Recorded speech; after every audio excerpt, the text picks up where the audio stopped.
আসসালামু আলাইকুম সবাইকে। আশা করি সবাই ভালো আছেন, সুস্থ আছেন।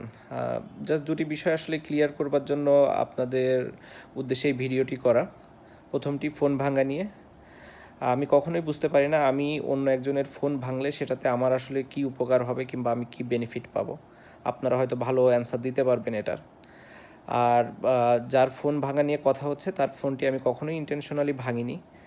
যেহেতু করোনাকালীন সময়ে আমার স্বাস্থ্যবিধি মেনে চলার চেষ্টা করছিলাম আমি। সবসময় কীভাবে নিজেকে সেফ রেখে চলাফেরা করা যায় সেটাই চেষ্টা করছিলাম। যেহেতু অনেক মানুষ ছিল ওখানে এবং অনেক ভিড় ছিল, সবাই চেষ্টাও করছিল ছবি তুলতে এবং আমিও চেষ্টা করছিলাম কিভাবে আসলে তাদের কাছে না গিয়ে কিভাবে আমি আমার কাজগুলো সম্পন্ন করতে পারি ইমিগ্রেশনের। তো স্বাভাবিকভাবেই একজন উৎসুক জনতা একদম আমার শরীরের উপর দিয়ে এসে ছবিটি তুলতে যায় এবং আমি তাকে সরিয়ে দিতে গেলে তার হাতের সাথে আমার হাতটি লাগে এবং তার ফোনটি পড়ে যায় এবং হয়তো পরে ভেঙেও গিয়েছে। তো তার ফোন ভাঙার জন্য আমি আন্তরিকভাবে দুঃখিত। কিন্তু আমার মনে হয় তারও সাবধানতা অবলম্বন করা উচিত ছিল। স্পেশালি এই করোনার সময় আমার মনে হয় সবারই এই সাবধানতাটা আসলে একটু অবলম্বন করা উচিত যতদিন এই করোনার এফেক্টটা থাকে। দ্বিতীয় যে ঘটনাটি অবশ্যই খুবই সেনসিটিভ। আমি প্রথমেই বলতে চাই যে আমি নিজেকে একজন গর্বিত মুসলমান হিসাবে মনে করি এবং আমি সেটাই চেষ্টা করি পালন করার।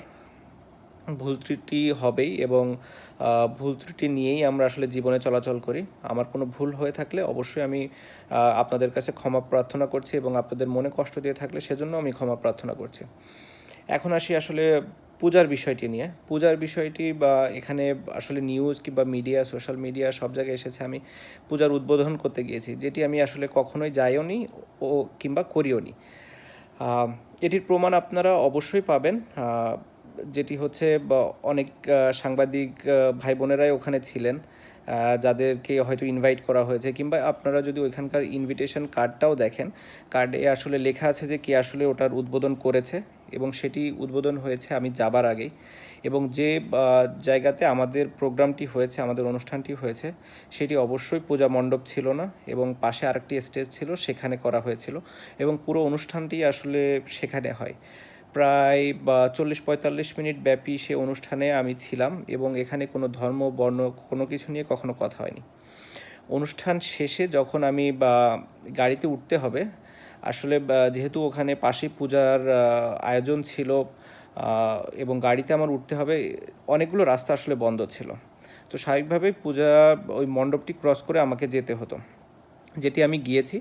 যাওয়ার সময় পরেশ দা, যিনি আমাকে ইনভাইট করেছিলেন, তার রিকোয়েস্টে আমি প্রদীপ প্রজ্বলন করি এবং যেহেতু কলকাতায় আমি অনেক দিন খেলেছি, কলকাতার মানুষ আমাকে অনেক পছন্দ করে, ওখানকার সাংবাদিকরা অনেক উৎসুকও ছিল। তো সবার রিকোয়েস্টে ওই প্রদীপ প্রজ্বলনের সময় ওখানে পরেশদার সাথে দাঁড়িয়ে একটি ছবি তোলা হয়।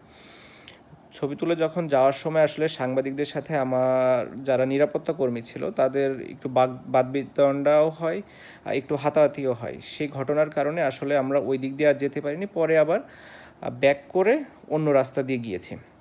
সো পুরো ঘটনাটা ছিল এরকম, যার ভেতরে 30 থেকে 40 মিনিট আমরা আমাদের যে প্রোগ্রামের জন্য স্টেজ করা হয়েছিল সেখানে ছিলাম এবং সেখানে কোনো ধর্ম, বর্ণ নিয়ে, আমি আবারও বলছি, সেখানে কোনো ধর্ম, বর্ণ নিয়ে কথা হয়নি এবং প্রোগ্রামের কোনো আয়োজনও ওরকম ছিল না। হ্যাঁ, যেটা হয়েছে যে 2 মিনিটের যে সময়টা আমি ওই পূজা মণ্ডপে ছিলাম সেটি নিয়ে সবাই বলেছে এবং তারা ধারণা করছে যে আমি পূজার উদ্বোধন করেছি, যেটি আমি কখনোই করিনি এবং একজন সচেতন মুসলমান হিসাবে আমি করব না। তারপরেও হয়তো ওখানে যাওয়াটাই আমার ঠিক হয়নি। সেটা যদি আপনারা মনে করে থাকেন, অবশ্যই আমি এর জন্য আন্তরিকভাবে দুঃখিত, ক্ষমাপ্রার্থী এবং আমি মনে করি যে আপনারা এটি ক্ষমাসুন্দর দৃষ্টিতে দেখবেন এবং ভবিষ্যতে আমি এরকম কোনো ঘটনা যেন আর পুনরাবৃত্তি না হয় সেটিও চেষ্টা করব। আমি তারপর আপনাদের ইনফরমেশনটা একটু ক্লিয়ার করবার জন্য আমি বলে দেই যে কে আসলে পূজার উদ্বোধক ছিলেন। এখানে আমার কাছে ইনভিটেশন কার্ডটাও আছে। উদ্বোধক ছিলেন হচ্ছে ফিরহাদ হাকিম, প্রশাসনিক প্রধান, কলকাতা পৌরসভা, মন্ত্রী, পশ্চিমবঙ্গ সরকার। তো আমি ওই প্রোগ্রামে যাবার আগেই তিনি আসলে পূজার উদ্বোধন করে গিয়েছেন। তারপরে আমি গিয়েছি, আমার প্রোগ্রাম অ্যাটেন্ড করেছি। পরেশদার রিকোয়েস্টে ওই ১ মিনিটে আমি প্রদীপটি প্রজ্বলন করেছি এবং সাংবাদিকদের রিকোয়েস্টে উনার সাথে দাঁড়িয়ে আমি ছবিটি তুলেছি। হ্যাঁ, অবশ্যই আপনারা ব্যাকগ্রাউন্ডটা নিয়েই আসলে বেশি হয়তো উত্তেজনা বোধ করছেন কিংবা মনে করছেন যে আসলে ঘটনাটি ওটাই হয়েছে। আসলে একটি ছবি দেখে আসলে পুরো ঘটনাটাই আপনি কখনোই অনুমান করতে পারবেন না বলে আমার মনে হয়। তারপরেও আমি আবারও বলছি যে আমরা আসলে কখনোই আমার কোনো ইন্টেনশন ছিল না যে কোনো মানে আমার ধর্মকে ছোট করে অন্য ধর্মকে বড় করব কিংবা অন্য কোনো ইস্যুই ছিল না। আমার মনে হয় ইসলাম একটি শান্তির ধর্ম। আমার যদিও জ্ঞান খুবই কম, আমি চেষ্টা করছি এবং ভবিষ্যতে আরও চেষ্টা করব যত ইসলাম সম্পর্কে জ্ঞান নেওয়া যায় এবং ইসলামের নিয়ম অনুযায়ী যেন আমি চলতে পারি, সেটি আমি চেষ্টাও করি। হ্যাঁ, সবসময় হয়তো আমি করতে পারিনি কিংবা করা হয়ও না, বাট আমার এরকম কোনো ইন্টেনশন নাই যে আমি ভবিষ্যতে এটা করতে পারবো না। আমার অবশ্যই ইন্টেনশন আছে। আমি শুধু একটি কথাই বলবো যে